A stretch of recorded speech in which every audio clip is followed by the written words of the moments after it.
Okay, so I have my Audi S5 here, 2012. The coolant reservoir tank cracked, so I needed to replace it. That's the new one there. This is the old one.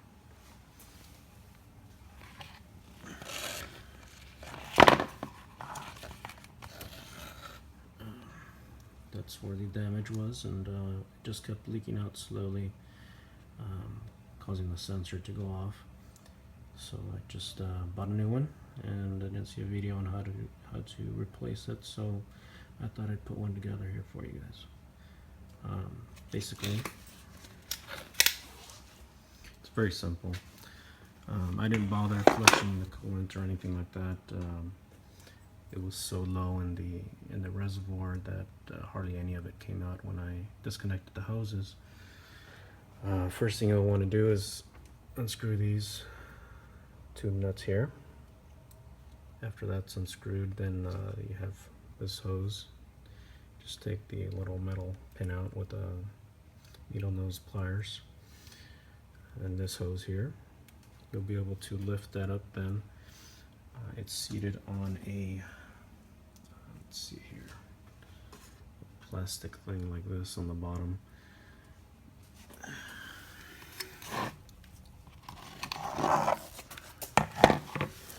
So it's sitting on the bottom there like this. So you'll be able to pull all this out. And the tricky part, I guess, is depending on how much coolant you have in the reservoir, disconnecting the final line there. So the final hose down here, it's a bigger hose on the bottom.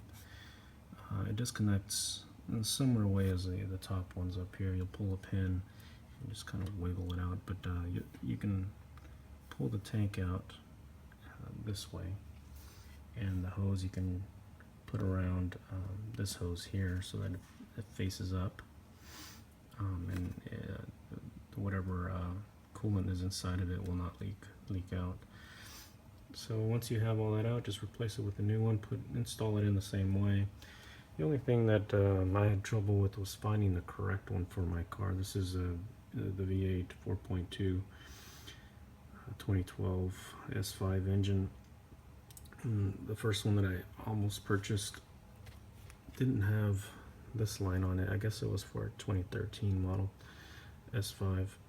It only had this one and the bottom, of course, but not this. So you just want to make sure you order the correct one. And then also notice that some of them, like maybe the V6 model, has the bottom hose, instead of facing this way, it faces that way. So just order the correct one and then install it in reverse order. You want to make sure it's seated correctly on the little rubber shock absorber that I showed you earlier. And then you put in the two hoses, replace the nuts there and the bottom hose, and then refill to the appropriate line there. Right, hope this helps somebody.